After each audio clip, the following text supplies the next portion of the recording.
Father who art in heaven, hallowed be thy name. Thy kingdom come, thy will be done here on earth as it is in heaven. Give us this day our daily bread, and forgive us for our trespasses, as we forgive those who trespass against us. Lead us not in temptation, deliver us from the wicked one. For thine is the kingdom and the power and the glory forever. For thine is the kingdom and the power and the glory forever. Our Father who art in heaven, hallowed be thy name. Thy kingdom come, thy will be done on earth as it is in heaven. Give us this day our daily bread. Forgive us for our trespasses, as we forgive those who trespass against us.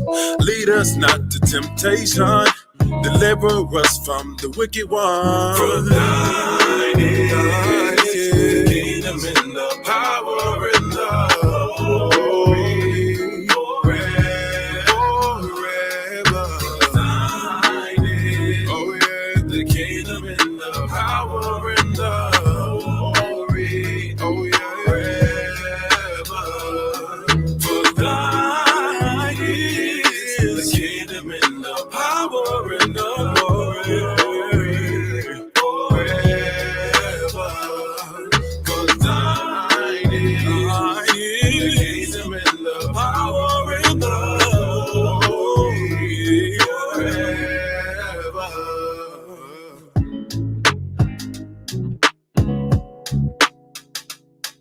Thy kingdom come, that will be done on earth, on earth, on earth, on earth.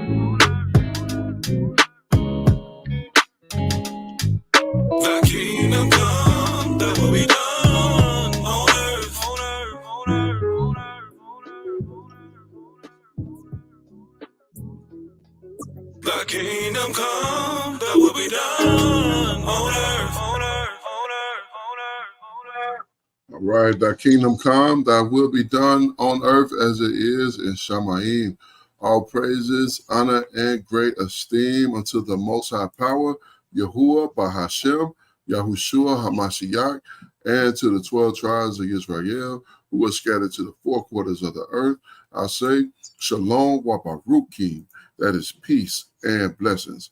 And I cannot wait to the day that the Most High brings us back together, and we are once again 12 tribes, one family, one nation, under the Most High Power, under one covenant, and back in our own land with a heart of flesh and no more a heart of stone. Hallelujah. Hallelujah. I am joined this afternoon, or one into the evening here soon, by my most esteemed Akenanaya. Shabbat Shalom, Maki. Hey, Shabbat Shalom, Maki. Ashar Shabbat Yom Yasharal. Call Halal Yahweh Bahashem Hamashiach Yahweh Shah Wahamalak Barakatah. Hallelujah. Hallelujah. Help me out with a short Shabbat. Okay, so that is that Ashar is happy. So happy Sabbath day. Okay. Kind. Happy Sabbath. Happy Sabbath. Call Halal Yahweh. All praises to Yahweh, Bahashem, Yahweh Shah, in the name of the Messiah, Yahweh Shah. And King. And King. Warmalak. I was trying to get Warmalak out. Bless you all. And we are back again on another Sabbath Yom.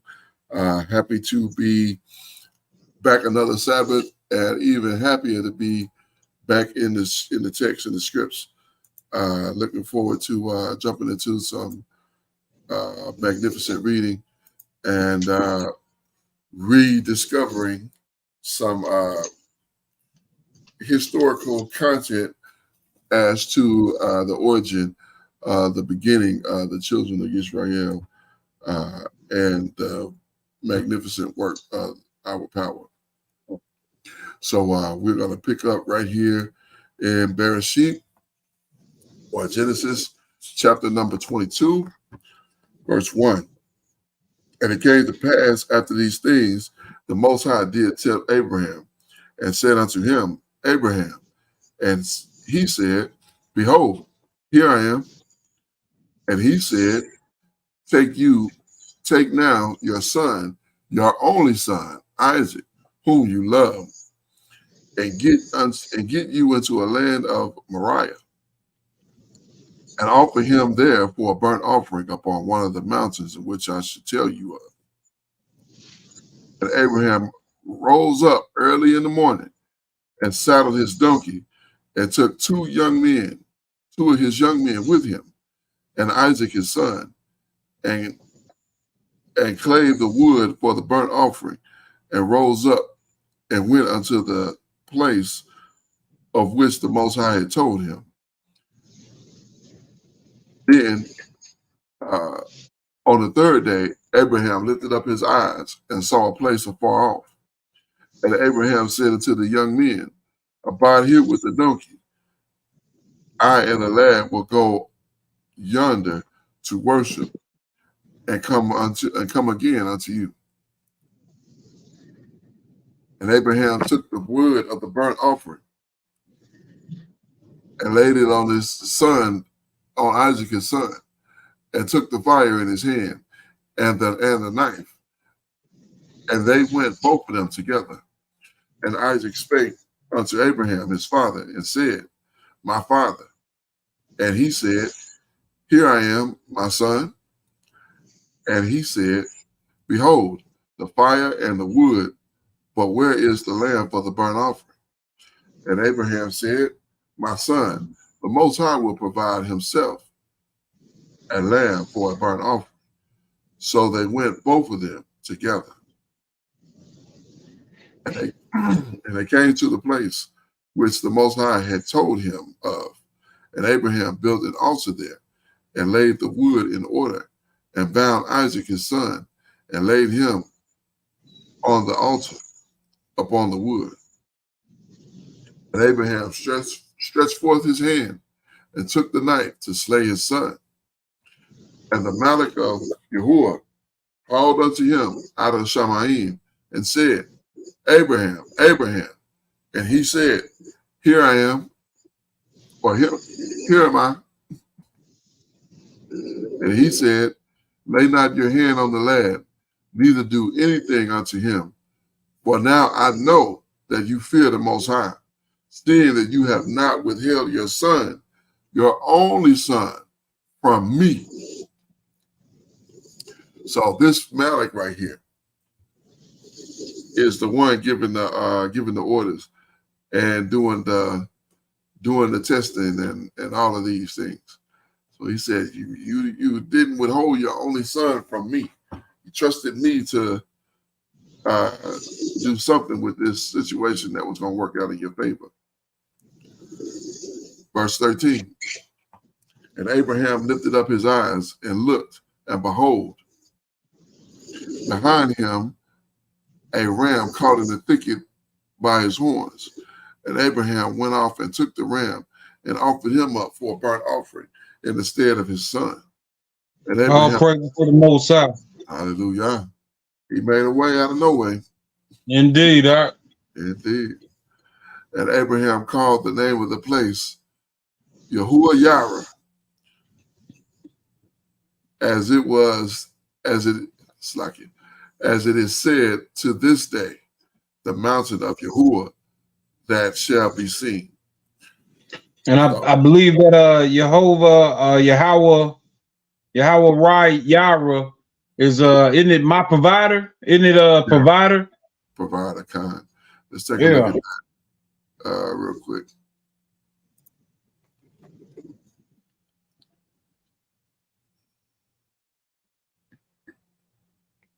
Yeah. We'll see. Or we'll see. Similar name, we give it to Mariah, commemorating the Malach of Yahuwah, preventing the sacrifice of Isaac and providing a substitute. So, well, yeah, you see right there, providing. And like we'll see too, it is like it's like providing for. Yeah. Kind. That's exactly. Yeah, and it was used in a couple other places as well. So, well, let's continue here. Verse 15. So, like, real quick, have you ever heard that this was symbolic of the Most High sacrificing Mashiach? His own son, kind. Yeah, this was the way that he was setting it up. And this mount would later be known, I think, as Calvary, as I understand it. Mm-hmm. That's what I heard. Now I can't substantiate that. I can't tell you where to go to find it, but I've heard somebody mention that this mount would later be known as Calvary.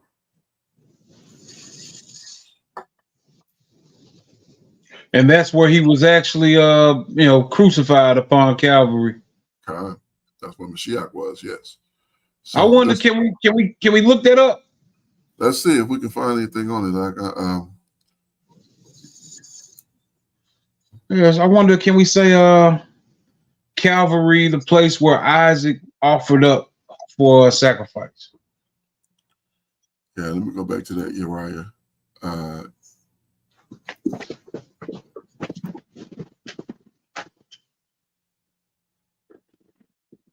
Here we go, Mount Moriah. Okay, let me go down here and see. You know what? I should have looked at Moriah instead of let me go back up. Well, I want to say that there's a difference between Calvary and Mount Moriah. I want to say that.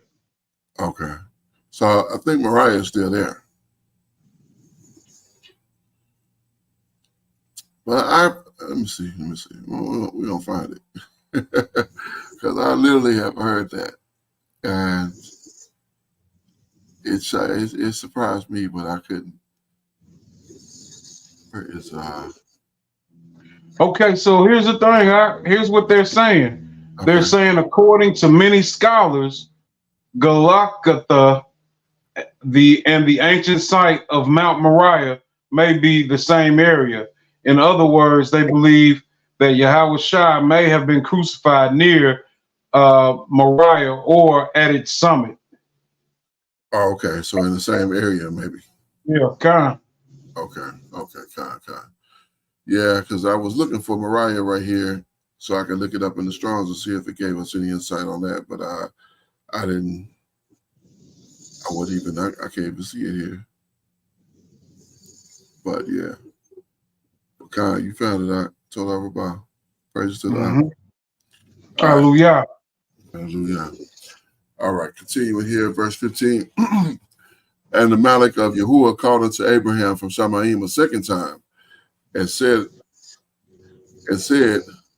by myself have I sworn, saith Yahuwah, for because you have done this thing and have not withheld your son, your only son, the blessing I will bless you, and I will multiply your seed as the stars of the Shamaim, and a sand in which is upon the seashore, and your seed shall possess the gates of its enemies. Oh, I look forward to that. Kind, and it's funny, because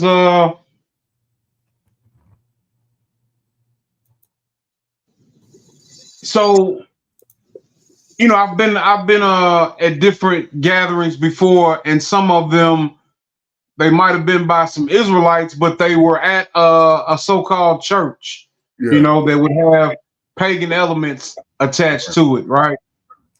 So in my mind, I'm thinking, okay, well, we know better than to put up like all of these pagan images, but these folks don't. But here's the thing: the Most High sent us into the land of Canaan to overthrow these pagan images. You know, we built upon that which was already built. You know, we took these cities. We didn't build them. We took them. You know, so likewise, you know, we find ourselves around pagan elements, and you know, we're to be that light. Indeed, You know, what I mean, like we establish what's pleasing to the Most High, right? Right. So, you know, not to go too far with that, but yeah. I know you're right on the money on that. All right, continue on verse 18. And your seed shall, and in your seed shall all nations of the earth be increased, or be barak, because you have obeyed my voice. So Abraham returned unto the young men, and they rose up and went together to Bereshith, and Abraham dwelt at Bereshith.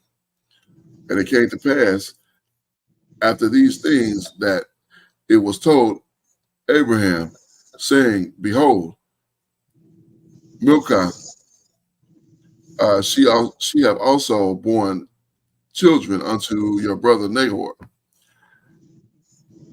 Uz his firstborn, and Buz his brother, and Kemuel, the father of Aram, and Ches, Ches. Kasez. Oh, Kasez, Kasez, and Talaki, and Hazol, and Pildash, and Yithlap,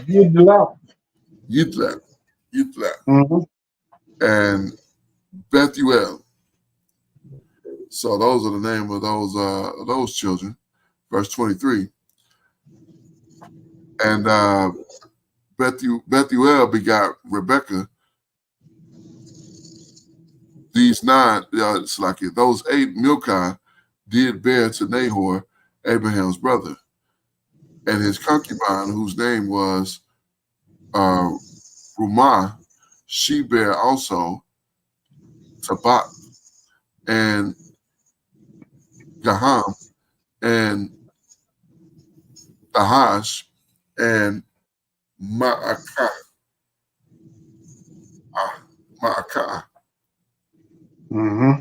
Okay, God. Those used to be impossible. All praise to the Father. Hallelujah. Continuing here.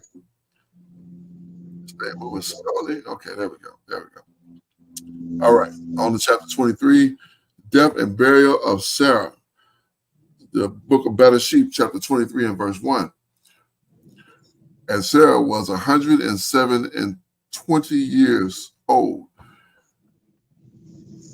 Those were the years of the life of Sarah. And Sarah died in Kiriathaba. I know I messed that one up. Kiryat Arba. Kiryat Arba. Okay, correct. Told I about it. All right. The same as Hebron in the land of Canaan. And Abraham came to mourn for Sarah and weep for her. And Abraham stood up before him, his dead, and spake unto his sons, and spake unto the sons of Heth, saying, I am a stranger and a sojourner with you. Give me a possession of a burying place with you, that I may bury my dead out of my sight. And the children of Heth answered Abraham, saying unto him, Hear us, Adonai, Behold, you are a mighty prince among us.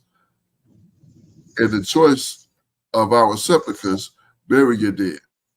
None of us shall withhold these you his sepulchres, but that you may bury your dead.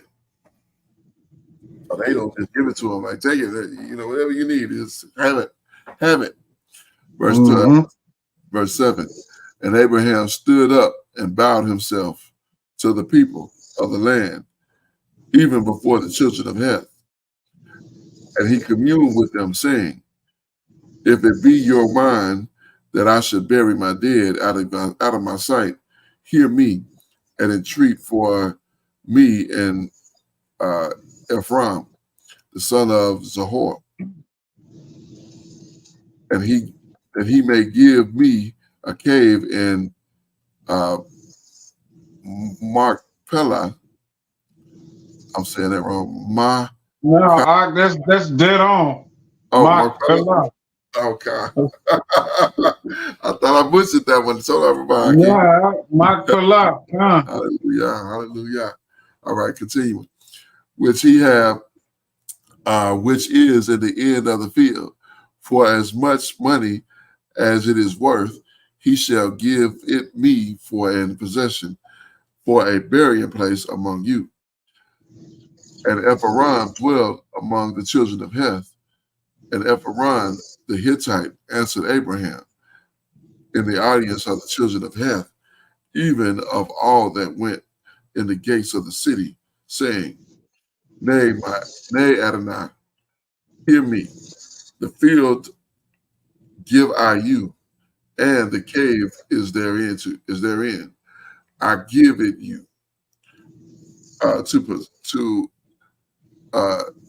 in the presence of the sons of my people. Give I it you, bury your dead. So I'm gonna give it to you. You don't gotta pay me nothing. I don't need nothing for it. And Abraham bowed himself before the people of the land, and he spake unto Ephraim in the audience of the people of the land, saying, but if you will give it, I pray you, hear me. I will give you money for the field. Take it of me, and I will bury my dead there.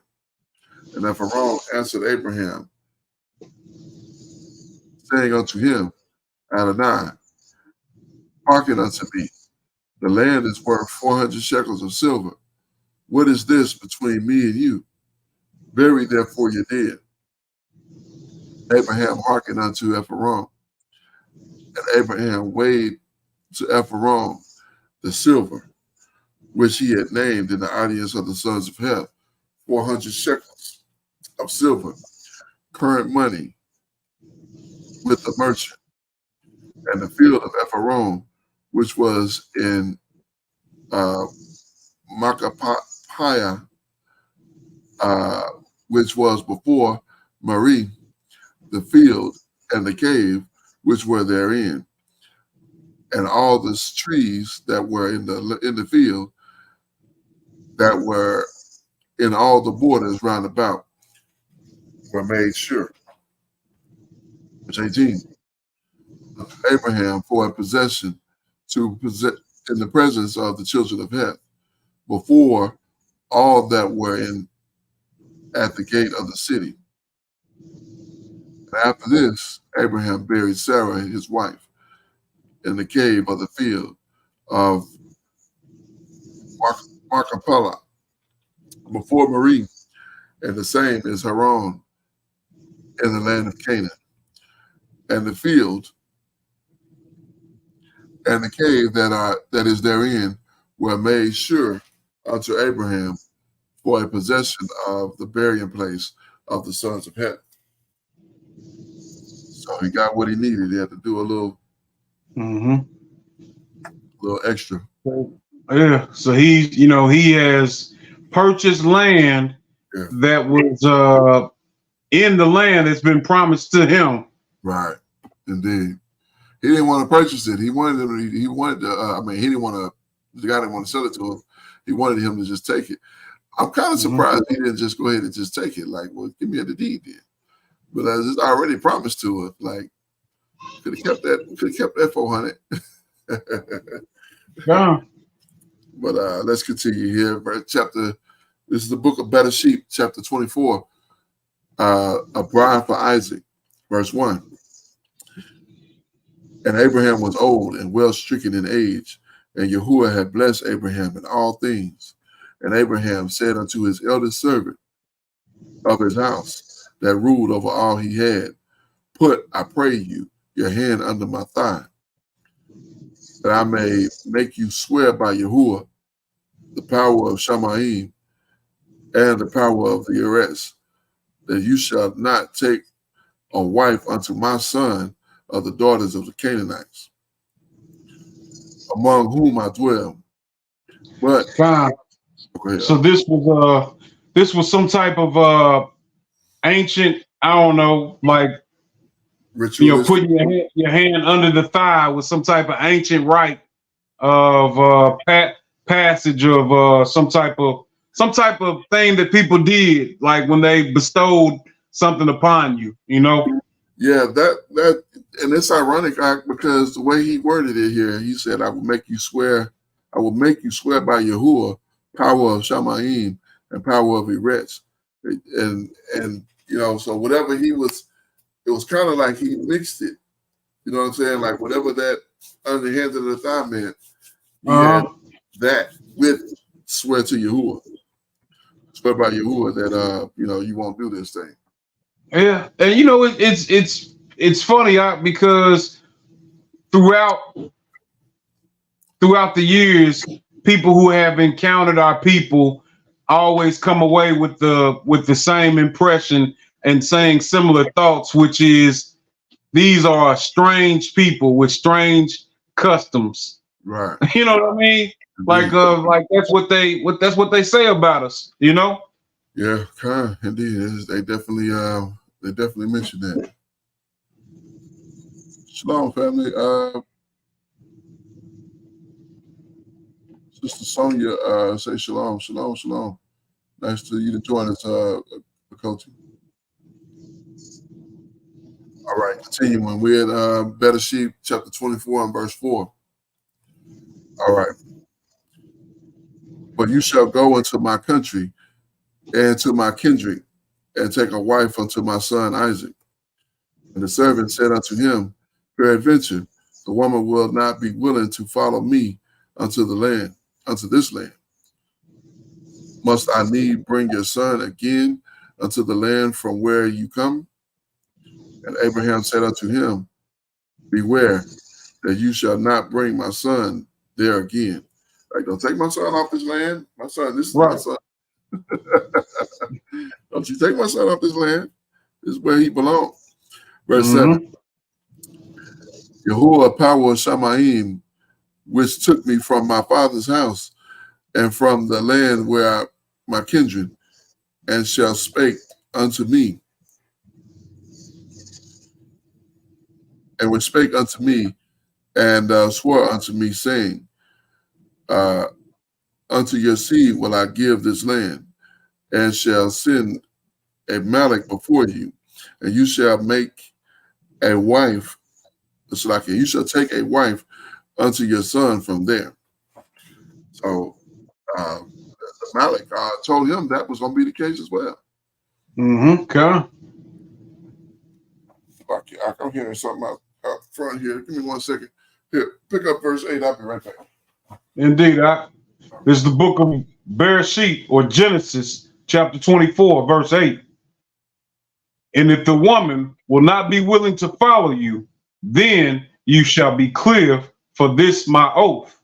Only bring not my son thither again. And the servant put his hand under the thigh of Abraham, his master, and swore to him concerning that matter.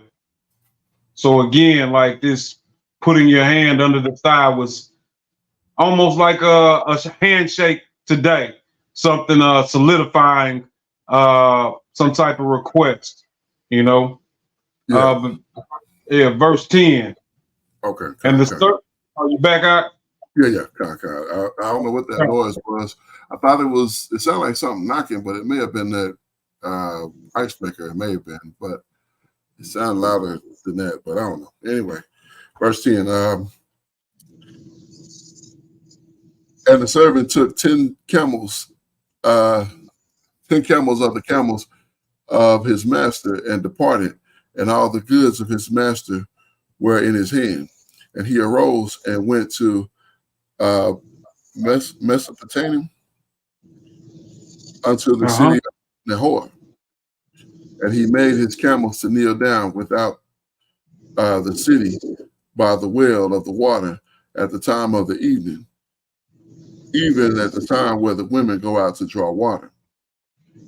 So stopping right there, you know, man, reading is truly fundamental. And where I'm going with this, I mean no slight on any particular people or group.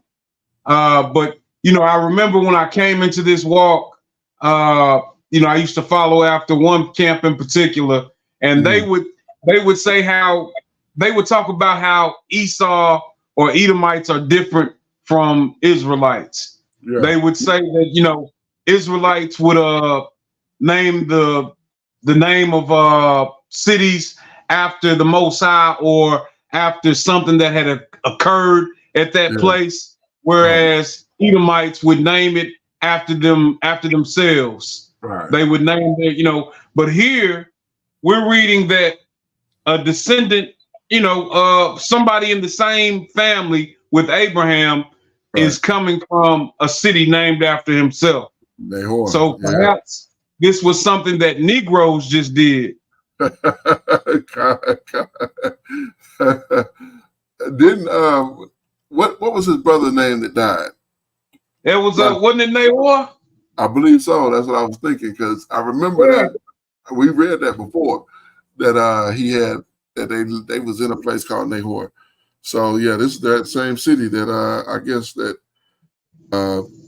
we read earlier. And then there was Haran. Yeah, you know, Haran was like maybe the grandfather, I think. Okay. Or Terah. Terah, like, you know, these are, if we were to pull up a map, we would see these names. Right. But these are, you know, these are all in the same family with Abraham. Yeah. All, you know, Negroes. Yeah, indeed, no doubt. Verse 12. And he said, O Yahuwah, power of my master Abraham, I pray you, send me good speed this day, and show kindness unto my master Abraham. Behold, I stand here by the well of water, and the daughters of the men of the city come out to draw water. And it came to pass, when the damsel to whom I shall say, let down your pitcher, I pray you, that I may drink, and she will say, drink, and I will give your camels drink also. Let the same be she that you have appointed for my servant, for your servant Isaac, and hereby shall I know that you have shown kindness unto my master. Go ahead. I was gonna say, imagine him. He's just following orders, so he has no tie to the Most High, but yet he's praying to him, asking him for the sake of his master. He's not saying this work out for me, you know, because I don't want to make my master mad. He like, do this for your master, for my master, because you know he's your servant. So go ahead. What was you gonna say? I was gonna say, you know, he has made a request to the Most High. You know, much of what we read in Genesis is faith building. Right. So, you know, like you said, I would say that he definitely knew about the Most High. You know, being that he's a servant of Abraham.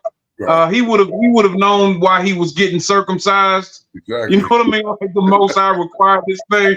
You know. Right. But you know, again, this is a faith building, and a lot of times people will tell you that what we read in the scriptures just doesn't seem real. But this is all these stories are honestly, it's honest. It's how it happened. And but continue, and I'll tell you like what I mean. Okay, come on. Rebecca is chosen. Book of Bereshith, chapter 24 and verse 15. And it came to pass before he was done speaking that behold, Rebecca came out, who was born in Bethuel, son of Milcah, the wife of Nahor, Abraham's brother, and her pitcher was upon her shoulder. And the damsel was very fair to look upon, a virgin, neither had any man known her. And she went down to the well to fill her pitcher, and came up. And the servant ran and met her, and said, let me, I pray you, drink a little water of your pitcher. And she said, drink, Adonai. And she hastened and let down her pitcher from her hand, and gave him drink. And when she was gone to Shalaki, and when she had done giving him drink, she said, I will draw water for your camels also until they have drink.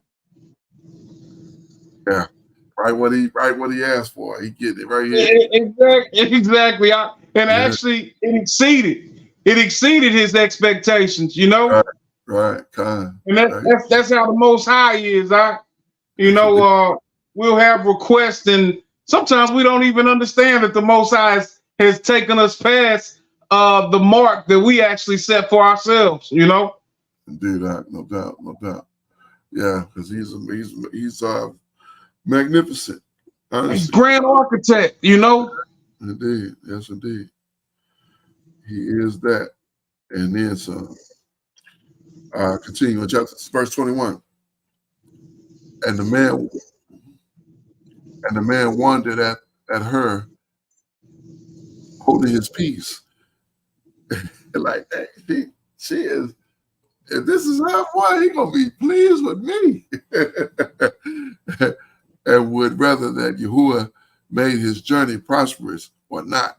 Like, I hope this is it. I hope I'm done, and this is her, and I can go on and be, and Master Abraham would be pleased with me. Verse 22. Mm-hmm. And it came to pass, as the camels were done drinking, that the man took a golden earring and half a shekel weight, and 2 bracelets for her hand, and 10 shekels of weight in gold. So he jeweling her up. I can't take this. Thank you for help. She didn't turn it down either. Like, thank you. I've heard people say that this is a dowry. Have you ever heard that? Yeah. This is the exchange of basically, he's showing that, hey, I come from where you can be taken care of, basically. Mm-hmm. So you don't have to worry. I come from good people. So you're not for me, but I come from good people. Right. Yeah. Verse 23. And said, whose daughter are you? Tell me, I pray you. Is there a room at your father's house for us to lodge in? And she said unto him, I am the daughter of Bethuel, son of Milcah, which she bare unto Nahor. Oh, Nahor's daughter. Oh. She said, moreover, unto him, we have both straw and provender enough and room to lodge in. And the man bowed his head and worshiped Yahuwah. All praises to Abba Yah. I'm so thankful you did this thing for me. Thank you. Right. Hallelujah. Hallelujah. Thank you, Abba. My father, Master Abraham would be so pleased. Look, I keep saying it, Father Abraham, but he's the servant. He's saying Master Abraham. Master Abraham would be so pleased. Verse 27. And he said, Blessed be Yahuwah, power of my master Abraham, who have not left destitute my master of his mercy and his truth. I being in the way, Yahuwah led me to the house of my master's brother. Like, I didn't even know where I was going. I just showed up and he took me right. Like, oh, praise. Verse 28. And the damsel ran and told them of her mother's house these things. And Rebekah had a brother, and his name was Laban. Look at that. And Laban ran out unto the man, unto the well. And it came to pass, when he saw the earrings and the bracelet upon his sister's hand, and when he heard the words of Rebekah, his sister, saying, Thus spake the man unto me. And he came unto the man, and behold, he stood by the camels at the well. He like, you did all this. Wait. What happened? Right. I bet he took that bracelet, probably bit down on it. You know how they bite down on the gold? Right. This 14K right here. God, I can't. God. Verse 31. And he said, Come in and bless you, blessed of Yahuwah. Like, how you know Yahuwah's name? Like, wow. Therefore, standing you without. Why are you outside? Why are you standing outside? Come on in. For I have prepared the house and room for your camels. Like, I got room for you. I got room for them. We about to have us a good time. Verse 32. And the man came into the house and then ungirded his camels. He got 10 camels, by the way. We were forgotten that. It's 10 of them. And gave straw and provender for the camels and water to wash his feet and the men's feet that were with him. So it's not just him. I don't know how it didn't say how many men he took, but it said 10 camels. I remember that. Verse 33. And there was set meat before them to eat. But he said, I will not eat until I have told mine Aaron. And he spake. And he said, Speak on. And he said, I am Abraham's servant.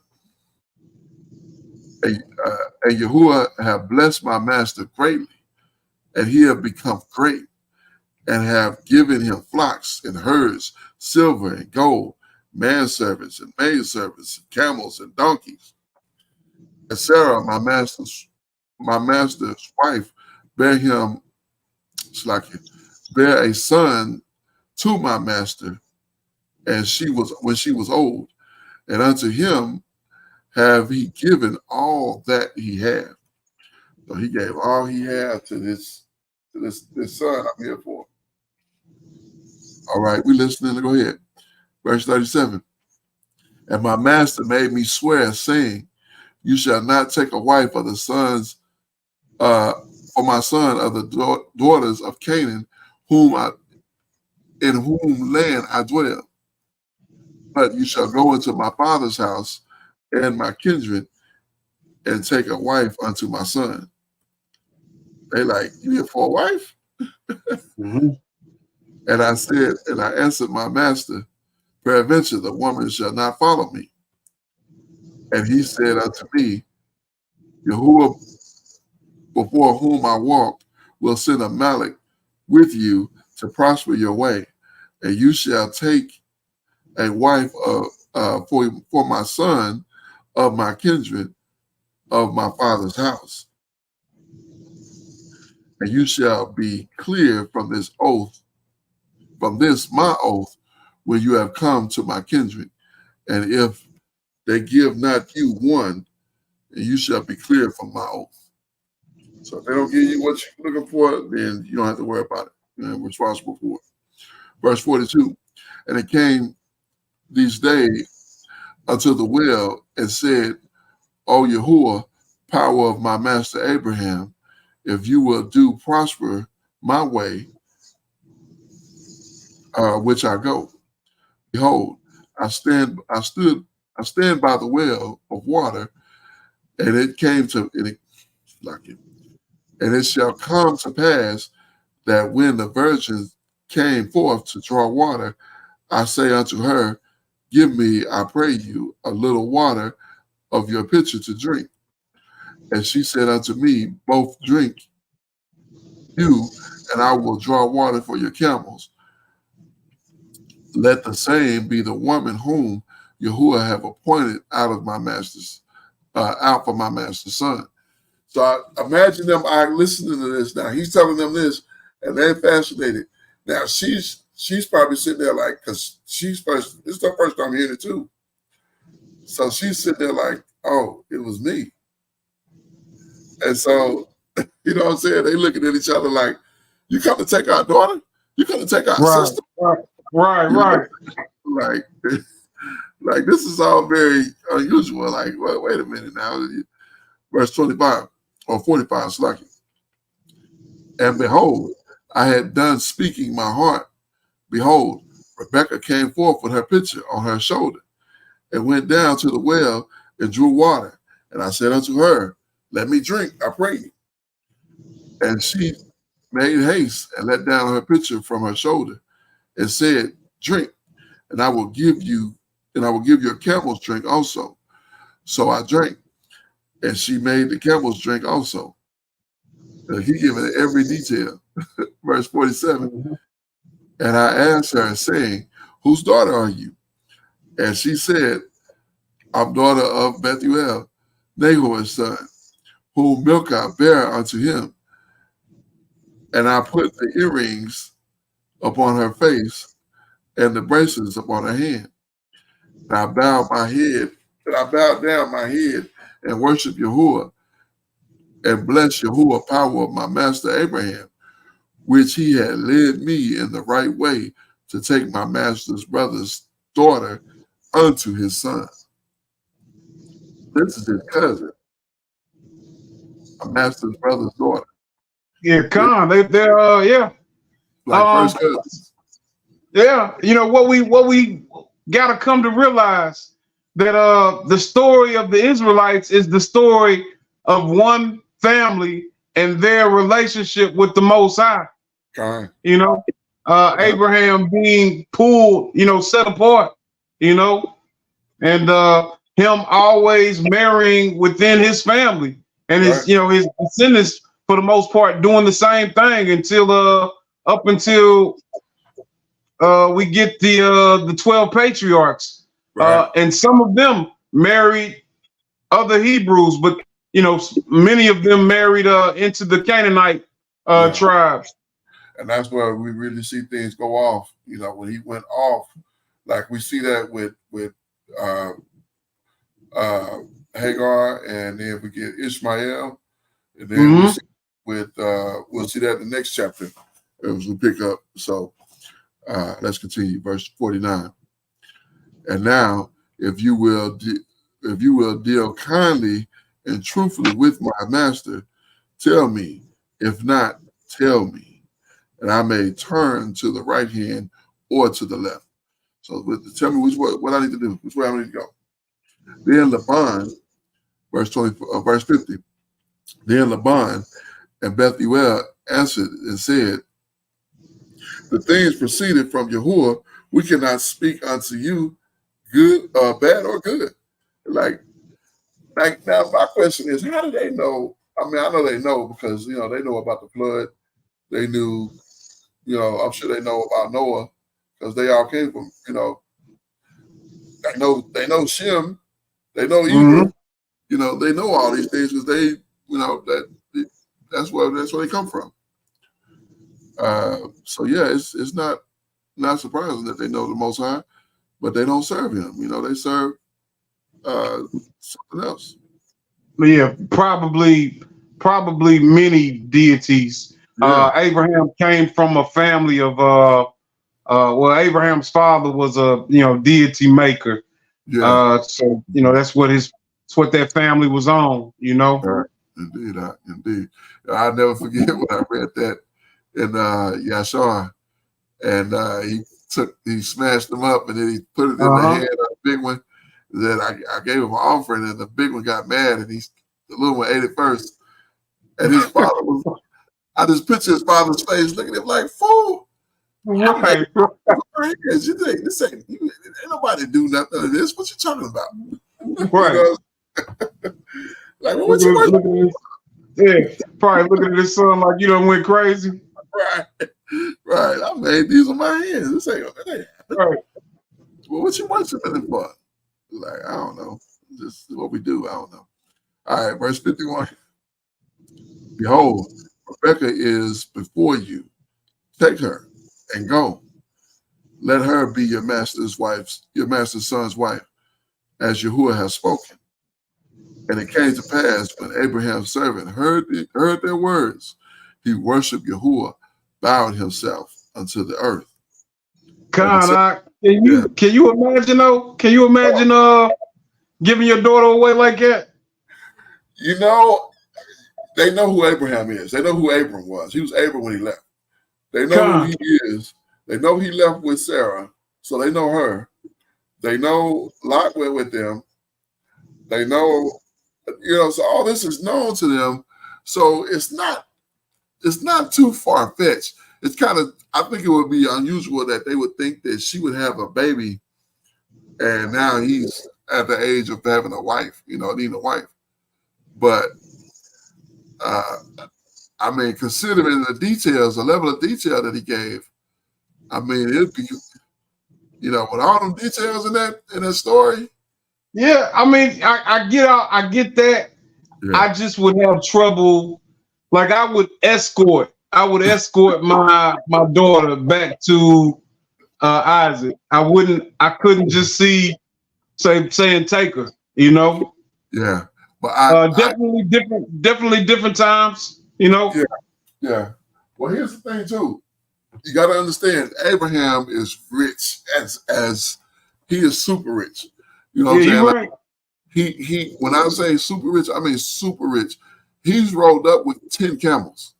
That's a big deal at that time. That's like that's a caravan. Yeah. Yeah. Yes. That's like you rolling up in like 10 limousines. You know what I'm saying? Yeah, exactly. Well, that's like a train coming in with all of the needed commodities. Right. Exactly. You got everything. And so not only that, so his servant is geared up, so he's probably to the nines. You know what I'm saying? And probably got his neck pieces off. He took his off of him and put it on her. Mm-hmm. You know what I'm saying? So I guarantee you, he smelled like, he smelled good. He smelled like money. You know what I'm saying? He smelled like they understood what was going on, right? Yeah. Oh yeah. You say this ain't a deal you turn down. You know what I'm saying? This is a deal you can't refuse right here. Right. So, I mean, it don't sound like nobody's crying or like we giving away my daughter. Like right. No, we done came up. Abraham done came up. Right. Oh, he was Abram when he left here, but now he Abraham, and now he done came up. Oh, the Most High is with him, and he done blessed him. Oh man, I should have went with him like Lot did. Right. For real. Verse 53. And the servant brought forth jewels of silver and jewels of gold and raiment and gave it to Rebekah.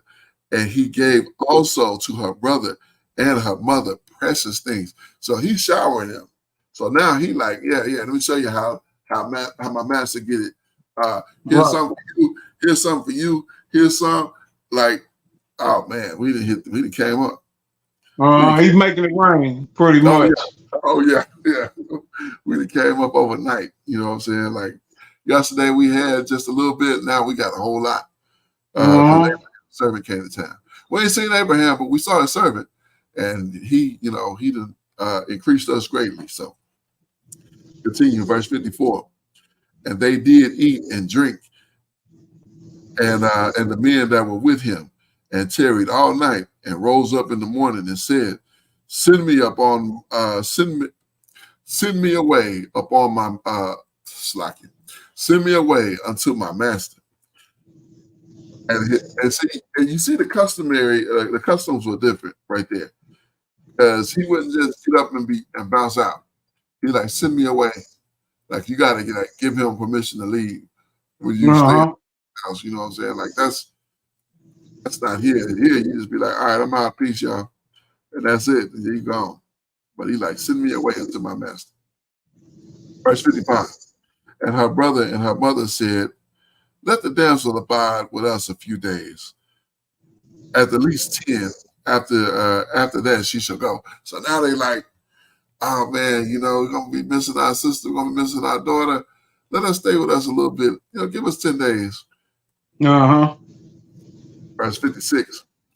And he said unto them, hinder me not, seeing Yahuwah have prospered my way. Send me away, that I may go into my master. Because he want his master to be pleased with him. He want his master to be like, man, you did a good job. You did exactly what I needed you to do. And I appreciate it. Verse 57. And they answered, Slack it, and they said, we will call the damsel and inquire at her mouth. And they called Rebekah and said unto her, will you go with this man? And she said, I will go. Remember, he gave her the most stuff first. Right. She knew what was going on, and this is also I would say, so girls, a young girl's desire to be a wife, is something that's kind of disappearing now. Yeah. You don't see as many young girls thinking about being wives. But when I was growing up, that's what we did. We played house, and little girls wanted to be wives and wanted to be mothers, and so she was probably ready.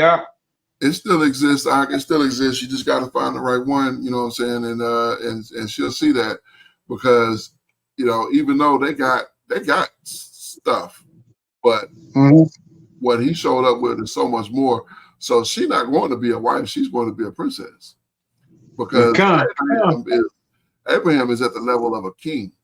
You know what I'm saying? So she's going to marry his son. So this rich king that's sent back to get, you know what I'm saying? So that's a big deal. All right. Verse 59. And they sent away Rebekah, their sister, and her nurse, and Abraham's servant, and his men. Like, so see, they had some stuff, because she got a nurse, and she going with her. So she not by herself. She got her. She got somebody like they say nurse is probably like a handmaid. Verse 60. And they blessed Rebekah and said unto her, you are our sister. Be you the mother of thousands of millions. Wow. And let their seed possess the gates of those which hate them. Look, they're giving her a Bereshith. Yeah, indeed. That's for us. Let them possess the gates of them that hate them. Verse 61. And Rebekah arose and her damsel, and they rode upon the camel and followed the man. And the servant took Rebekah and went his way. Isaac marries Rebekah, verse 62. And Isaac came from the way in which Lahara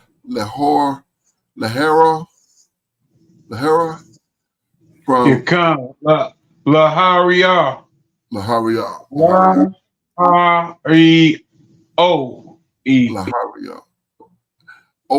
gotta look at that one out. How you say OI? I don't know how you say OI. Right, exactly. Let's see what that look like right here. Oh, look at here. Oh wow, yeah, I knew it was something different. I don't remember us looking at this one like before. B-R la ka a e Roi.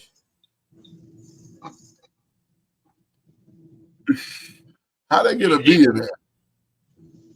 Did I click the right word? Maybe I clicked the wrong word. Did you hear that? Roi. Strong's H 883. Roi. Oh, E. So that IE is E. Yeah, that OI at the end is that E. Yeah, kind. Okay, kind. Because I was like, oh, that was OI. Look, I was thinking IE or EI, but okay. Mm-hmm. All right. For he dwelled in the South Country. So they went to the South. That's where he dwelled. Verse 63. And Isaac went out of the Median in the field at the eventide, and he lifted up his eyes and saw, and behold, the camels were coming. So you see the caravan, here come the camels. Mm-hmm. And Rebekah lifted up her eyes, and she saw Isaac, and lifted and lighted off the camel. For she had said unto his servant, what man is this that walketh in the field to meet us?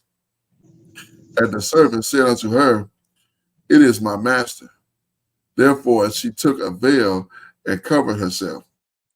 See, she being shamefaced. Well, that's a woman right there. That's a woman right there. She done covered herself with a veil. Like, don't look at me. Don't be parting at my beauty. And the servant told Isaac all things that he had done.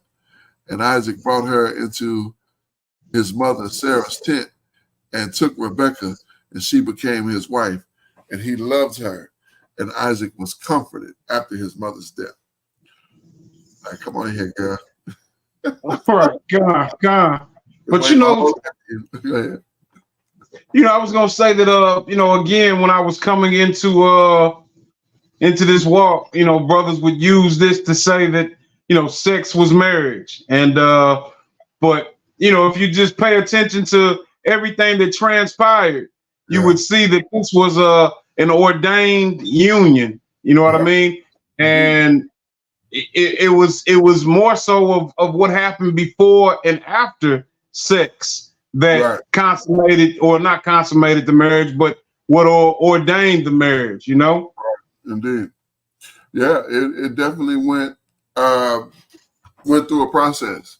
And they were the witnesses. Her family were the witnesses that she was going to be with Isaac. She was going to be with Abraham's son. And so, without them even seeing him, his representative was there to take her. So, yeah, big deal. All right, continuing into Bereshith chapter number 25, Abraham's death. Verse 1. And again, Abraham took a wife, and her name was Keturah. And she bare him Zimran, and Yakshan, and Medan, and Midian, and Ishbak, and Shuah. 6 sons. Yeah, 6 more boys. And this is not some woman from his hometown. This is a proud woman that he did that with. All right, verse 3. And Yakshan begot Sheba and Dedan. And the sons of Dedan were Ashurim, or Ashurim, and Asim, and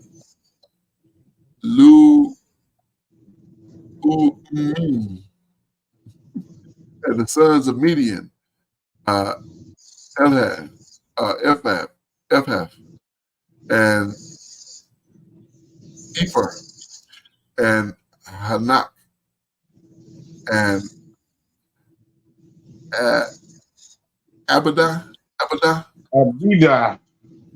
and Eldai. And these were the children of Keturah. And Abraham gave all he had unto Isaac. But unto the sons of the concubines which Abraham had, Abraham gave gifts and sent them away from Isaac his son, while he yet lived eastward unto the east country. Now, the placement of this is kind of ironic because I don't think that this happened after Isaac married Rebekah. I think this is just covered at this particular point in time, but this was probably before that happened. So this is probably when they were younger, I would venture to say. Because Isaac married Rebekah, he would have been a grown man. So did he go after that time and now he had these 6 sons and they had all these other children? Like Abraham was at the point of death when he sent them off. So I'm thinking he's just feeling this. You know, how old was well, let's see. I think we're gonna get how old he was when he passed. When he passed, we know that he was, I think he was 100 years old when maybe 100 when or 99 when Isaac was born. Mm-hmm. So we'll be able to tell about how old Isaac was when Abraham passed away. Yeah. As I think in Yashar it said he was 40. Okay. And is what it said in Yashar. But it also said that she was 10. I'm like, no, that's ridiculous. That's not even, I don't know who wrote that. That was stupid. Like, who would dare say that? That's ridiculous. But anyway, let's continue. But unto the sons of the concubine, but unto the sons of the concubines, which Abraham had, he gave gifts and sent them away from Isaac his son, while he yet lived. Where did he send them? He sent them eastward unto the east country. Go ahead. You know, I was just thinking, and we talked about this, man, two years ago. We talked about how this would spark resentment in years to come. You know, definitely. Yeah, definitely. You're not gonna be all right with dad having a relationship like this with his son, giving him everything and giving you like gifts, like little trinkets and stuff. Here you go, take this. Like, why I can't have a camel? He got right. Why I don't got a camel? You know, he got. And you got thousands of camels. Why can't we get some camels? Right. Why we can't have the sheep and the goats and the all these things? Where my man service at? I don't have no man service. Why I don't got no man service? Why didn't you give me a special sword? You know, that type of thing. You know what I'm saying? Like everything Isaac got, they probably was. I hate to think that. I would hate to think this, but they probably wasn't even in as good a shape as his servants were. And maybe I'm wrong. I could be wrong. That could be too far. But I think those servants were staying with Isaac. You come. So, you know what I'm saying? I see him taking real good care of them. You know, y'all staying with your mother, so I'm going over there. All right. Verse 7. In all the days of Abraham, it's like in all the days of the years of Abraham's life, which he lived, were 115 years. 160. Yes, 175. 175. 175 years. Oh, I can't imagine living 175 years old. Okay. I mean, he must have been aging real slow. But he had to. Just think, just a few years ago, he was going and fighting. Well, I shouldn't say a few years ago. He went and fought for his nephew, bring his nephew home. Defeated kings and kingdoms to do so. Continuing, verse 8.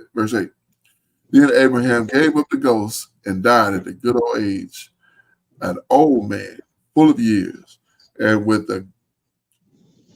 gathered unto his people. And his son Isaac and Ishmael buried him in the cave of Machpelah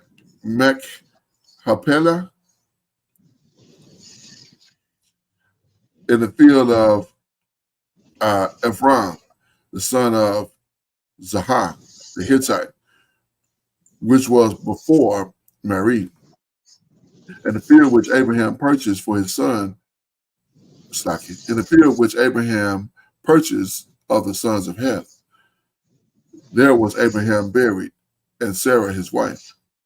And it came to pass, after the death of Abraham, that the Most High blessed his son Isaac, and Isaac dwelled by the well of Lahora.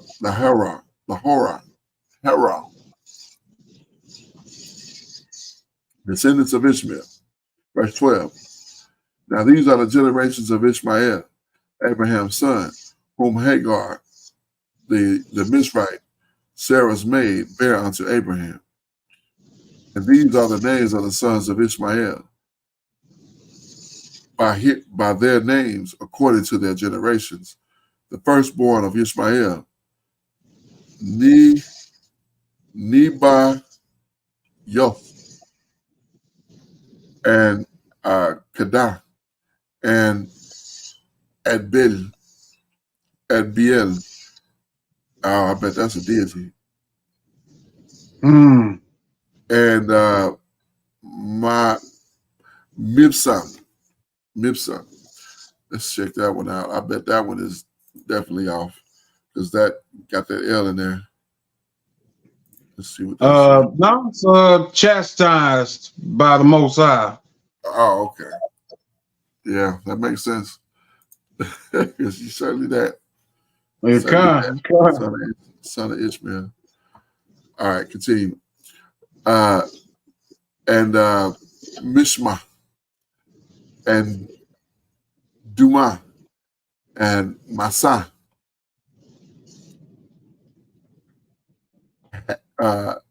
Hadar and Timah,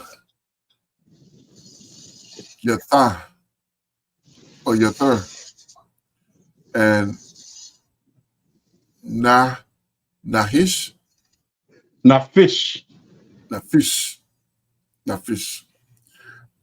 and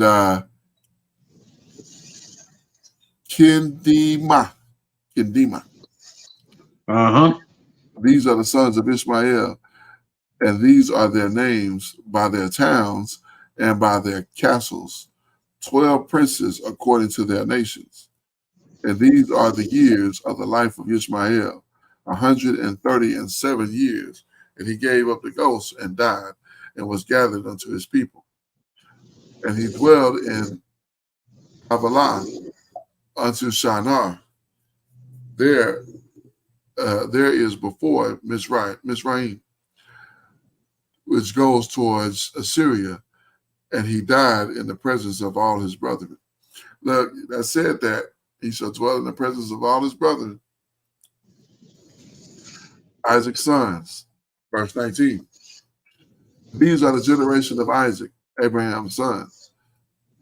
Abraham begot Isaac, and Isaac was 40 years old when he took Rebekah to wife. So yeah, that's why I say that it was in the text as well. The Bethlehemite, the Syrian of Pan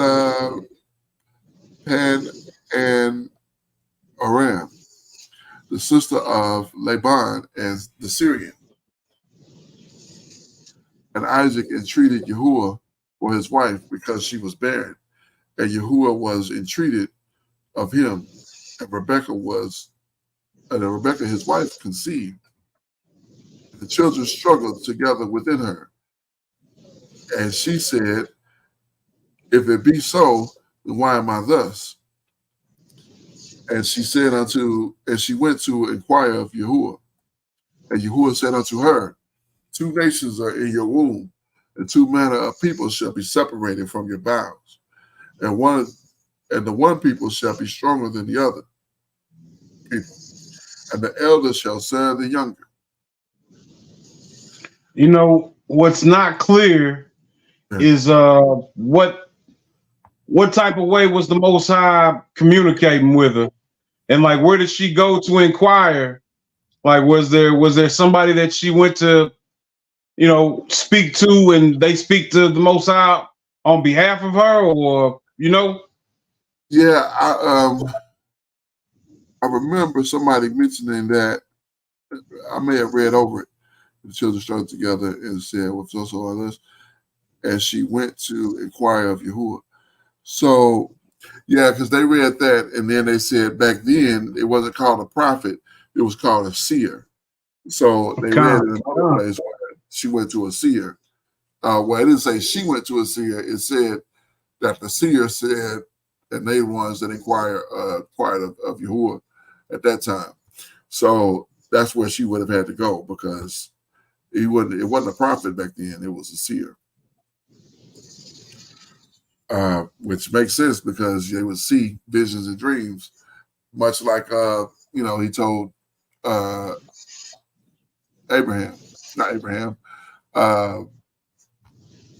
Moses. My goodness, Moshe. Mm-hmm. Yeah. Continuing verse 23. No, verse 24. And when her days to be delivered were fulfilled, behold, there were twins in her womb. The first came out red all over like a hairy garment, and they called his name Esau. After that, his brother came out, and his hand took hold of Esau's heel, and they called his name Slaki, and his name was called Jacob. And Isaac was 80 years old when she bare them. So he was 40 when they got married, and 20 years later, they had their children. So he was 60 years old. Verse 27. And the boys grew, and Esau was a cunning hunter, a man of the field, and Jacob was a plain man, dwelling in tents. And Isaac loved Esau, because he did eat of his venison. But Rebekah loved Jacob. So what's that plain man mean? So like he, as I understood that, let me see. It say perfect and complete. Here come. Oh wow. One who lacks nothing in physical strength, beauty, etc. So this would be somebody that could pretty much do anything, probably go sit down at the piano and start playing a little bit,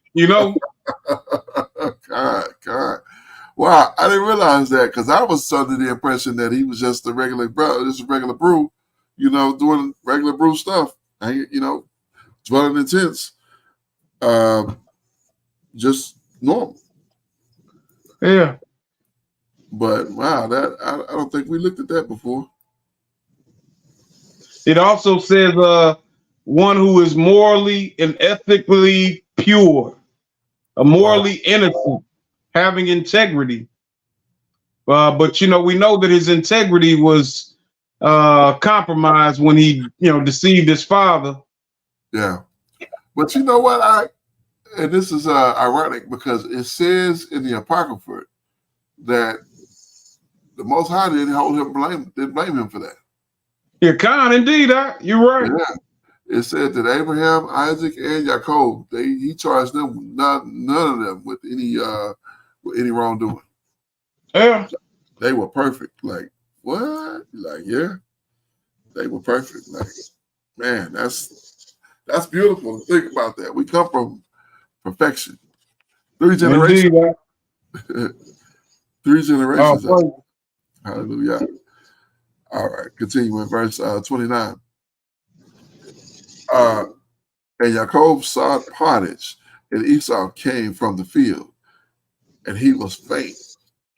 And Esau said unto Jacob, feed me, I pray you, with that same red pottage, for I am faint.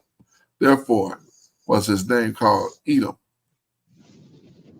And Jacob said, sell me this day your birthright. I want to be the first. Verse, but But you know what though? I don't know. I'm gonna finish this out, and I got to make an observation. I just realized something. Verse 32. And Esau said, "Behold, I am at the point to die. And what profit shall this birthright do me?" And Jacob said, "Swear to me this day." And he swore unto him, and he sold his birthright unto Jacob. And Jacob gave Esau bread and pottage of lentils, and he did eat and drink, and rose up and went his way. And Esau despised his birthright. Now, this is what I just realized, right?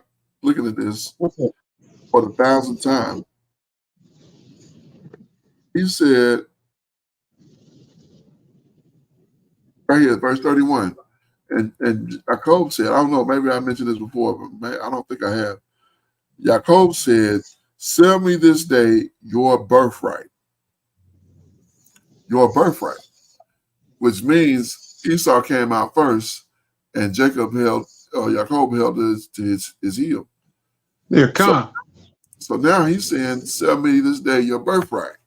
So you back all the way up to Rebecca, and Rebecca was told, "The elder shall serve the younger." So if he take Jacob took the birthright, making him the elder. So that switched so that would make him have to serve that would make him have to serve his brother. Yeah. You know, I'm not sure if that's how it worked out or not. I mean, we've been serving people. We've been serving everybody in the earth.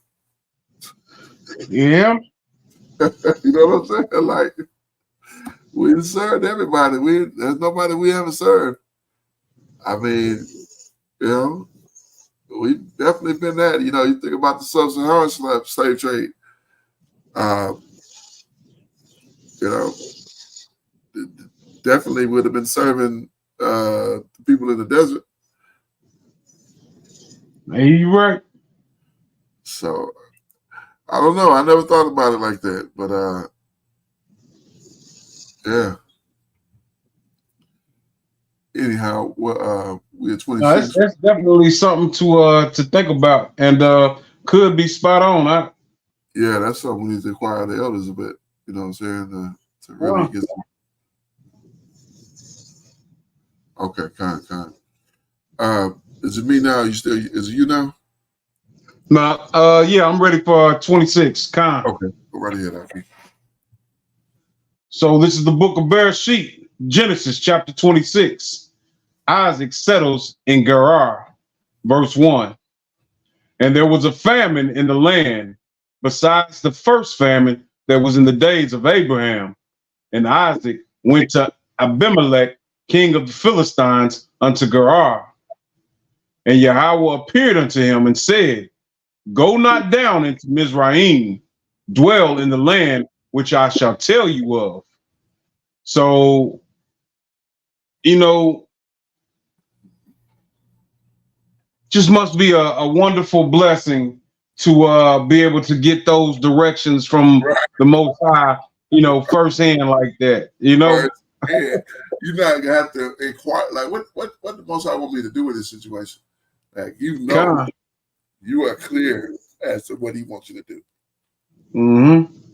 Indeed. But you know, he dealt with his father this way.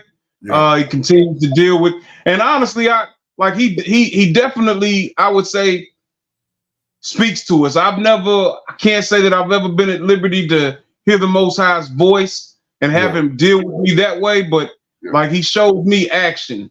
Like, I'll be inquiring about something and something will happen. I'll be like, okay, that's the Most High responding to my question, you know. So, you know, he's still dealing with his friends' descendants, you know.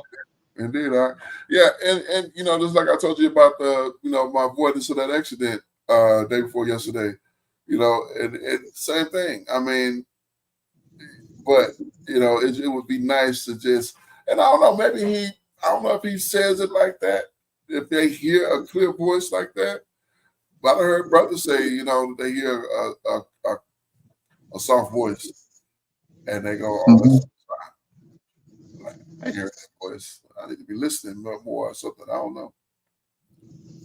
Yeah, come. All right. So verse 3. Sojourn in this land, and I will be with you, and will bless you. For unto you and unto your seed I will give all these countries, and I will perform the oath which I swore unto Abraham your father. So, we're not, this is still a period before we became a people, right? Right. But the Most High is dealing with our forefather Isaac here, and he's talking about this land that he's promised for our people, right? Some people might say, where I'm going with this is, people ask, like, why does it matter who the Israelites are? Because there are blessings that are attached to these people.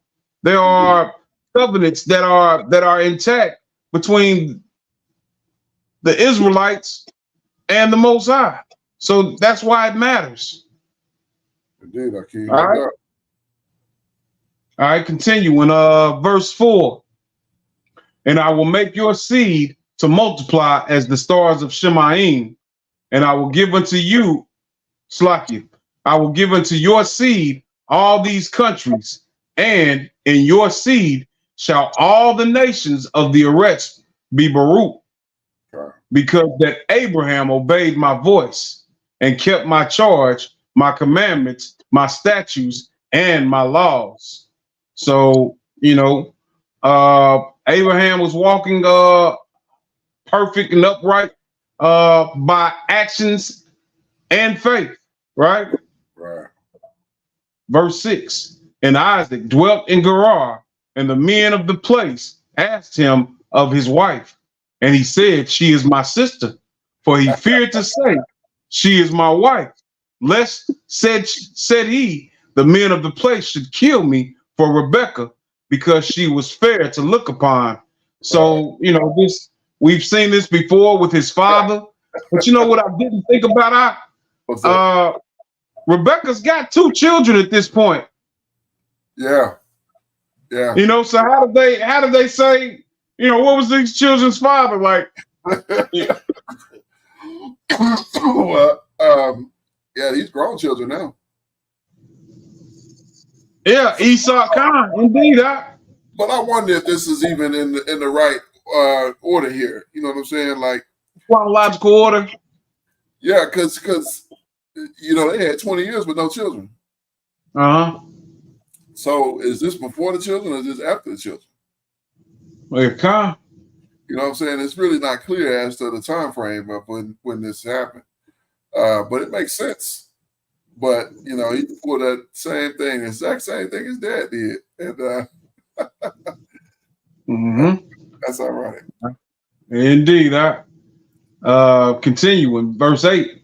And it came to pass, when he had been there a long time, that Abimelech, king of the Philistines, looked out at a window, and saw, and behold, Isaac was sporting with Rebekah, his wife. So he was joking around with his wife, right? Yeah. And Abimelech called Isaac and said, behold, of a surety, she is your wife. And how said you, she is my sister? And Isaac said unto him, because I said, lest I die for her. And Abimelech said, what is this that you have done unto us? One of the people might lightly have lined with your wife, and you should have brought guiltiness upon us. So, again, like almost the same situation, right. In Pharaoh's house, there was a plague brought upon them because they had taken her, from Abraham. And took her there with the king. Indeed. Yeah. Mm-hmm. All right, continue in verse 11. And Abimelech charged all his people, saying, he that toucheth this man or his wife shall surely be put to death. Then Isaac sold in that land and received in the same year 100-fold. And Yahweh baruched him. And the men, man, that's a come up, you know. 100-fold. Oh my goodness. Now remember, this is Abraham's son. So he didn't, when he sold, he didn't sow a little. He sold, he's used to dealing with abundance. So when he sold, he dealt, this was a lot he sold. So he reaped 100-fold. So that means, let's say he, modern time, let's say he put in $100 grand, $100,000. And then he gets 100-fold from that. What is that, like a $1 million? I want to say that's right on $1 million. All right. That's equivalent to what he did, to what he would have done. You know what I'm saying? So this is a rich man's son. This isn't some some bumite son. Right, kind of. That was a funny word, bumite. Bumite, kind of. I was like, man, that sounds like somebody we done read about. The Bumites.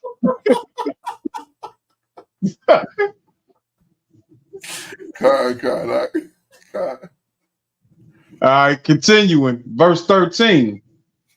And the man waxed great and went forward and grew until he became very great. For he had a possession of flocks and a possession of herds and great store of servants. And the Philistines envied him.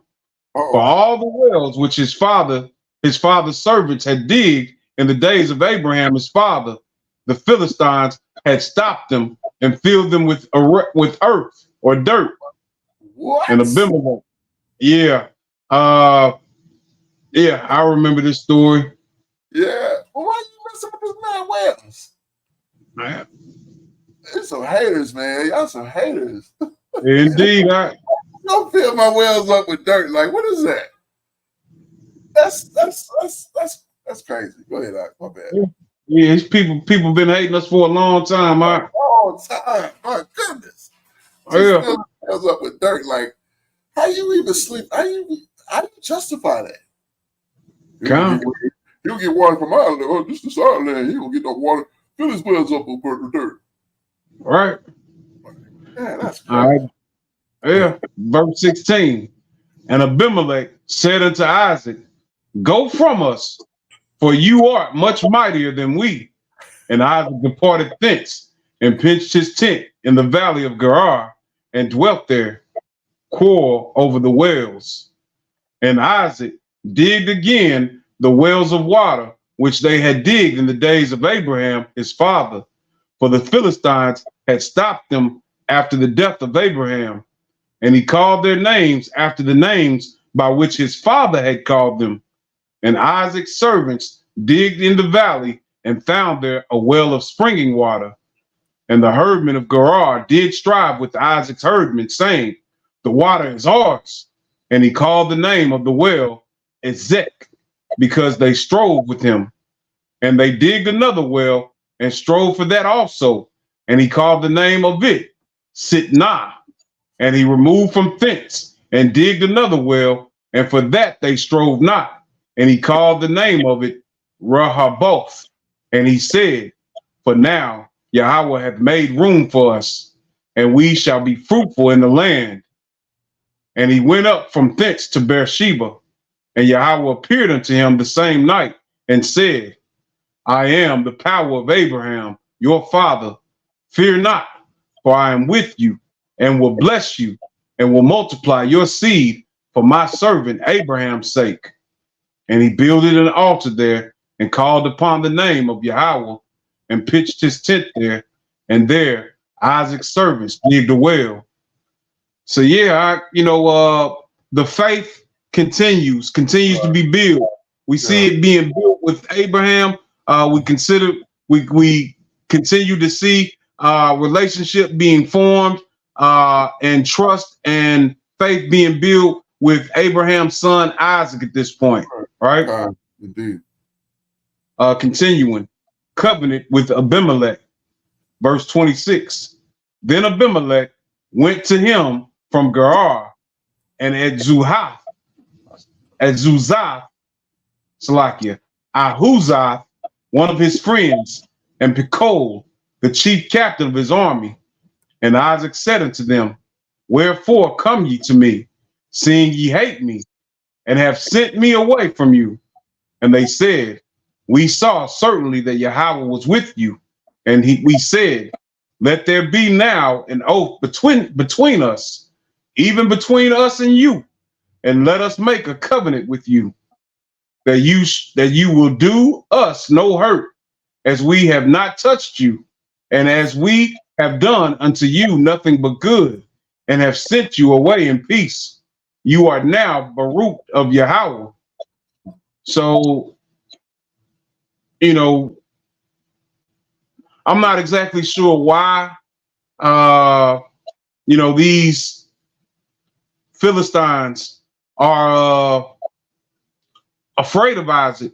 I'm not exactly sure why, but like we do know that they are aware that he is blessed by the Most High. So, they're trying to form a covenant with him that will, I guess, keep him from harming them ever. But they fear Yahuwah.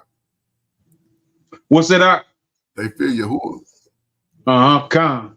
They fear Yahuwah. That's what they said. We know you are blessed of Yahuwah, because I guarantee you something on the back end is happening. They going, this because we was messing with Isaac. You know what I'm saying? This is something. This is recompense for Isaac. This is what's going on here. So that's why they coming to him like, we need to be at peace with you. We don't need no strife with you. So, Most High, it's not written that we peace plaguing them, but I'm willing to, I'm guessing that that's what it is. I may be incorrect, but I'm pretty sure that they dealing with some things and they tying it directly to him. So. Come. All right, continue in verse 30. And he made them a feast, and they did eat and drink. And they rose up betimes in the morning and swore one to another. And Isaac sent them away, and they departed from him in Shalom. And it came to pass the same day that Isaac's servants came and told him concerning the well which they had digged, and said unto him, We have found water. And he called it Sheba. Therefore, the name of the city is Beersheba unto this day. Okay, that's very enlightening, because when I'm reading this name Beersheba, I'm thinking that this is some Hamitic name. I'm thinking this is from the sons of Canaan. Yeah. But let's see what this Sheba means.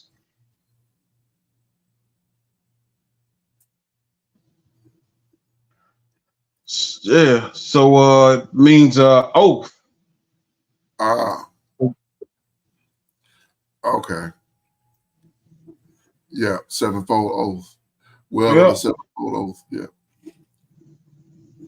Look, and then they kept it. It's a city in the south edge of Israel. So yeah, they kept that one. That makes sense, because they Grandpa Isaac. Con. Yeah.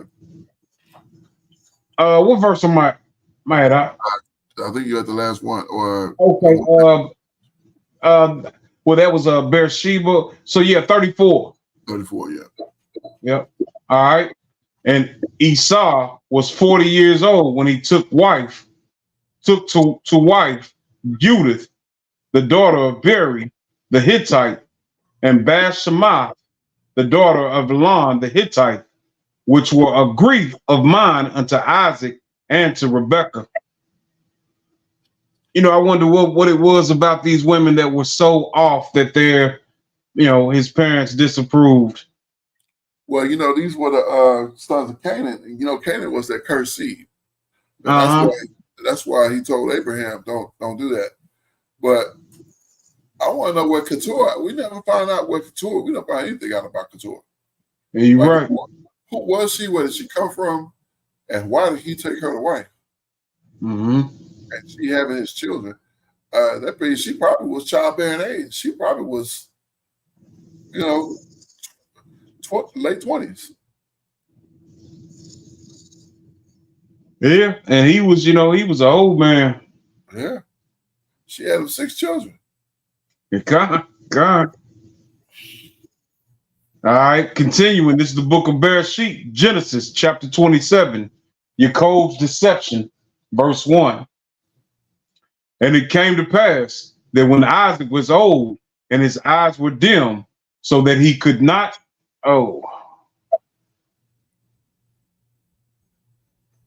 Salaki, I lost my spot. So that he could not see, he called Esau his eldest son and said unto him, my son. And he said unto him, behold, here am I. And he said, behold, now I am old. I know not the day of my death. Now, therefore, take, I pray you, your weapons, your quiver, and your bow, and go out to the field, and take me some venison, and make me savory meat, such as I love, and bring it to me, that I may eat, that my soul may baruch you before I die. And Rebekah heard when Isaac spake to Esau his son. And Esau went to the field to hunt for venison and to bring it. And Rebekah spake to Jacob her son, saying, behold, I heard your father speak unto Esau your brother, saying, bring me venison and make me savory meat, that I may eat and baruch you before Yahuwah before my death.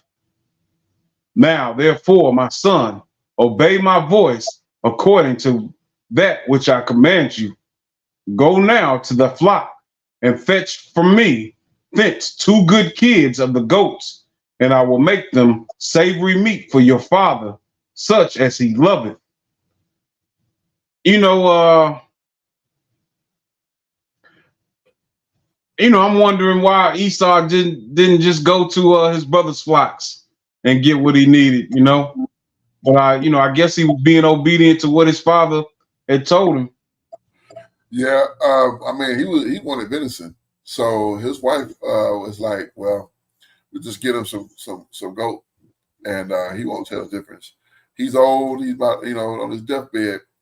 And Quab did a lesson on this, and he said all of Isaac's senses failed him.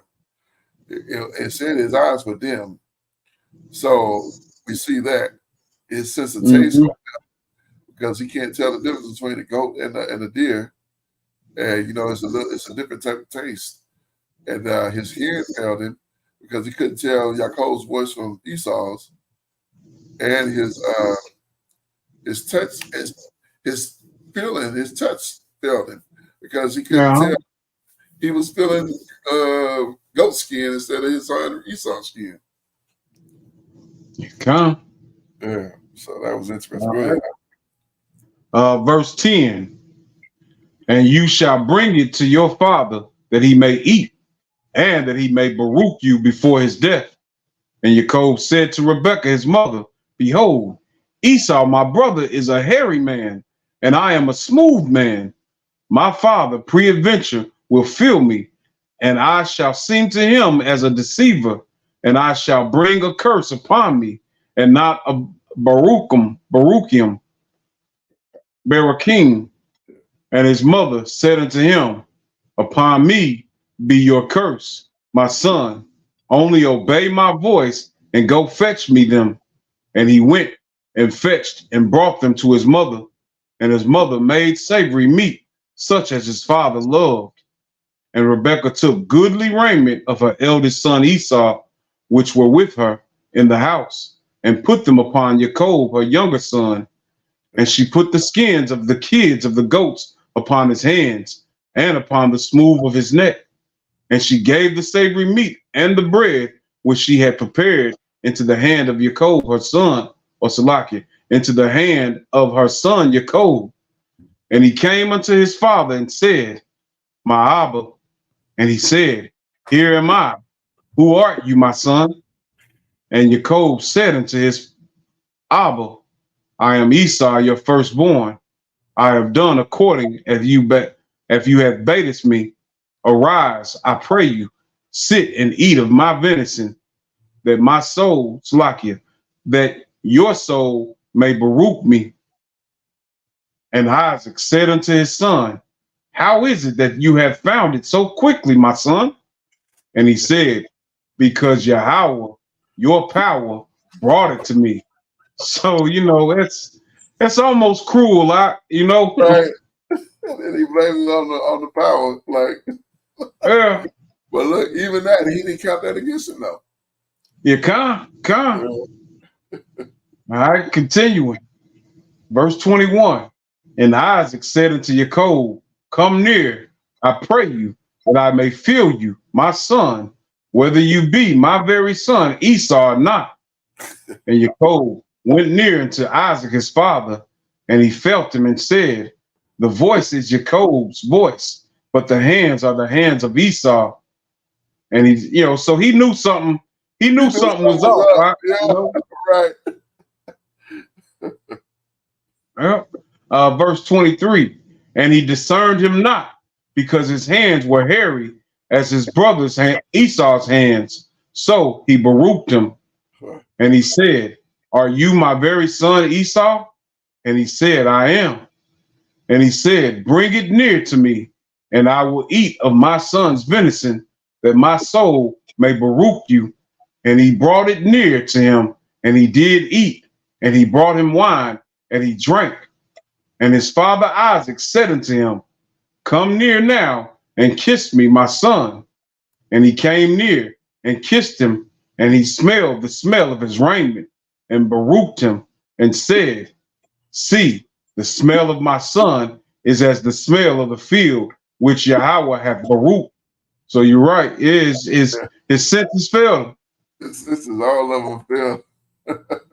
Yeah. Verse 28. Therefore, the Most High give you of the dew of Shemaim, and the fatness of the arets, and plenty of corn and wine. Let people serve you, and nations bow down to you. It's like you had something, Mark? No, I just coughed, my bad. Okay. Let people serve you, and nations bow down to you. Be master over your brethren, and let your mother's sons bow down to you. Cursed be everyone that curse you, and blessed be he that bless you. So again, why does it matter who the Israelites are? Because of this very verse. You got to watch who you are cursing. You can't just go around cursing everybody. Because sometimes that comes with consequences. Big consequences. Continuing, the stolen blessing, verse 30. And it came to pass, as soon as Isaac had made an end of Berachim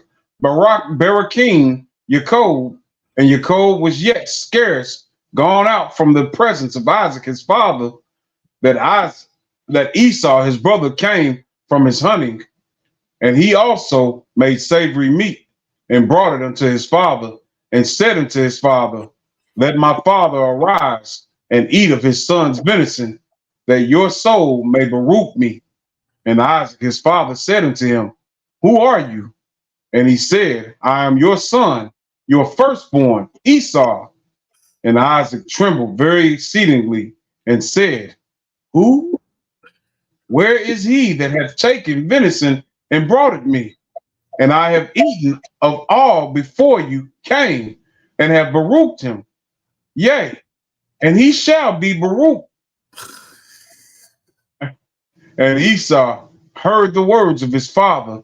He cried with a great and exceedingly bitter cry, and said unto his father, bless me, even me also, my father.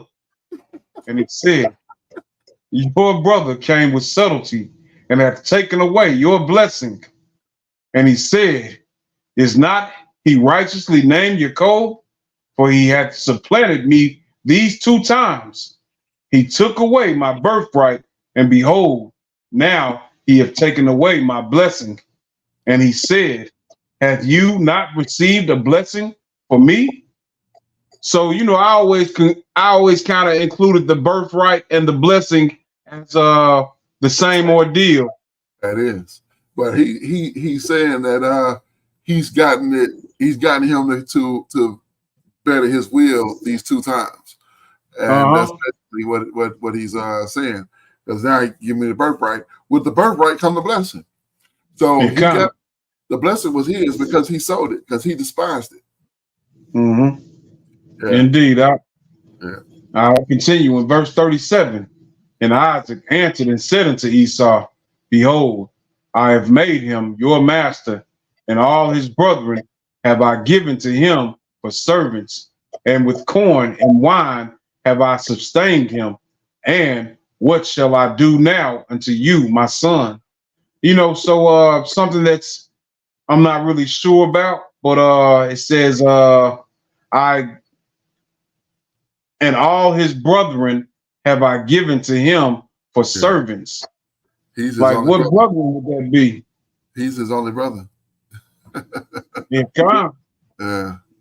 So, I mean, if you want to count, the children of Abraham, but we know that the Midianites had us, and the children of the east, they all came down, to in the book of Judges, but I don't want to get too far ahead, but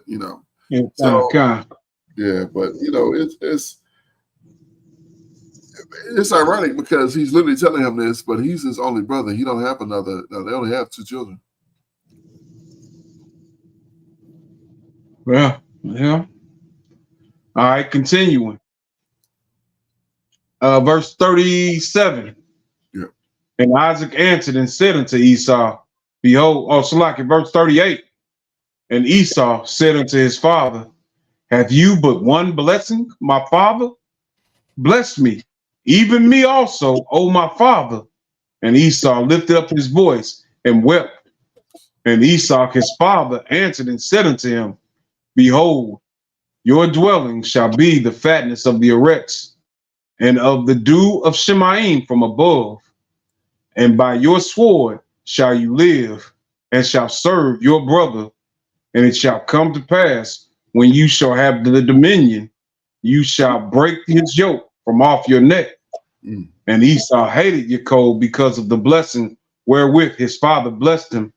And Esau said in his heart, The days of mourning for my father are at hand. Then will I slay my brother Jacob. And these words of Esau,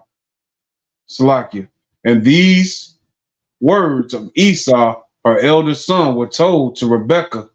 And she sent and called Jacob her younger son, and said unto him, Behold, your brother Esau, as touching you, do comfort himself, purposing to kill you. Now, therefore, my son, obey my voice, and arise, flee you to Laban, my brother, to Haran, and tarry with him a few days, until your brother's fury turn away, until your brother's anger turn away from you, and he forget that which he has done, that which you have done to him.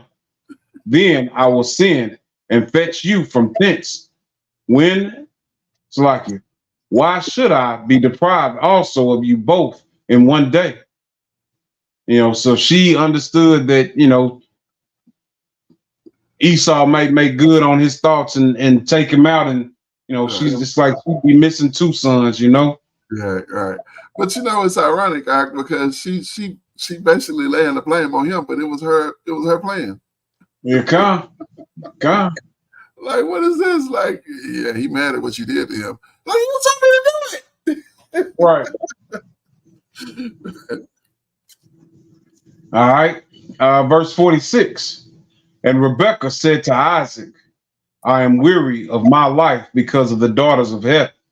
If Jacob take a wife of the daughters of Heth, such as these, which are the daughters of the land, what good shall my life do me? How can I live if he take one of these old cursed women around here? Right. What am I do here? All right. Closing out. Yeah. This is the book of Bereshith, Genesis chapter 28. Jacob is sent away. Verse 1. And Isaac called Jacob and blessed him and charged him and said unto him, You shall not take a wife of the daughters of Canaan. Arise, go to Pandanaram, to the house of Bethuel, your mother's father, and take you a wife from thence of the daughters of Laban, your mother's brother. And El Shaddai baruch you, and make you fruitful, and multiply you, that you may be a multitude of people. You know what's interesting? His mother wanted to send him away, but it was almost like she got the father's approval to do it instead of her. So she was being obedient. I would say. Oh, definitely. Yeah, she definitely had to go through because Isaac was the head of the house. Even though she was doing these little plans and whatnot, but yeah, that was just to get him to try to do what she wanted. So, all right, continue in verse 4, and give you the blessing of Abraham to you and to your seed with you, that you may inherit the land wherein you are a stranger, which the Most High gave unto Abraham. And Isaac sent away Jacob, and he went to Padan Aram unto Laban, the son of Bethuel the Syrian, the brother of Rebekah, Jacob's and Esau's mother. When Esau saw that Isaac had blessed Jacob and sent him away to Padan Aram to take him a wife from thence, and that he was blessed, and that he blessed him, he gave him a charge, saying, You shall not take a wife of the daughters of Canaan. And that Jacob obeyed his father and his mother, and was gone to Padan Aram. And Esau, seeing that the daughters of Canaan pleased not Isaac his father, then went Esau unto Ishmael, and took unto the wives which he had Mahalath, the daughter of Ishmael, Abraham's son, and sister of Nebahoth, to be his wife. right. All right, continuing. So instead of making the situation better, he actually made it worse by going to Ishmael and getting his daughter. Like, you gonna send him to get a wife from Mama's house? I'm gonna go to Ishmael, my uncle, and get his daughter to marry. Like, no, son, you missing the whole point. Yeah, but I wonder why they didn't send him to Laban. To Ishmael, because Jacob was there. They trying to protect him from Jacob. They trying to protect Jacob from him. But why didn't they send? But they couldn't have gotten him a wife that they approved of. Seemed like. Yeah. Well, the stock was in Jacob, because Jacob was the righteous. Indeed. Yeah. So Esau was doing he kind of was his own man doing his own thing, but he had two wives already. So he took those right from them. So, like, I didn't want Jacob to do that, because these women are not these not the women for him. All right, Jacob's dream, verse 10. And Jacob went out from Beersheba and went toward Haran, and he lighted upon a certain place and tarried there all night, because the sun was set. And he took of the stones of that place and put them for his pillows, and lay down in that place to sleep. And he dreamed, and behold, a ladder set up on the arets, and the top of it reached the Shemaim. And behold, the Malachim of the Most High ascending and descending on it. And behold, Yahweh stood above it and said, I am Yahweh, power of Abraham, your father, and the power of Isaac. The land wherein you liest, to you will I give it, and to your seed. And your seed shall be as the dust of the earth, and you shall spread abroad to the west and to the east and to the north and to the south, and in you and in your seed shall all the families of the Eretz be blessed. And behold, I am with you and will keep you in all places whither you go, and will bring you again into this land, for I will not leave you until I have done that which I have spoken to you of. And Jacob awaked out of his sleep and he said, surely Yahweh is in this place, and I knew it not. And he was afraid and said, how dreadful is this place? This is none other but the house of the Most High, and this is the gate of Shemaim. So is this is Bethel, right? Yeah. Yeah. Okay. God. Verse 18. And Jacob rose up early in the morning and took the stone that he had put for his pillows and set it up for a pillar and poured oil upon it to the top of it. And he called the name of that place Bethel, but the name of the city was called Luz at the first. And Jacob vowed a vow, saying, if the Most High will be with me and will keep me in this way that I go, and will give me bread to eat and raiment to put on, so that I come again to my father's house in Shalom, then shall Yahweh be my power. And this stone which I have set for a pillar shall be Yahweh's house. And of all that you shall give me, I will surely give the tenth unto you. What was that tenth again? Yeah. Hallelujah. So that's what our father Jacob set up for us, to give that tenth. And man, that's good stuff. All praises to the Father.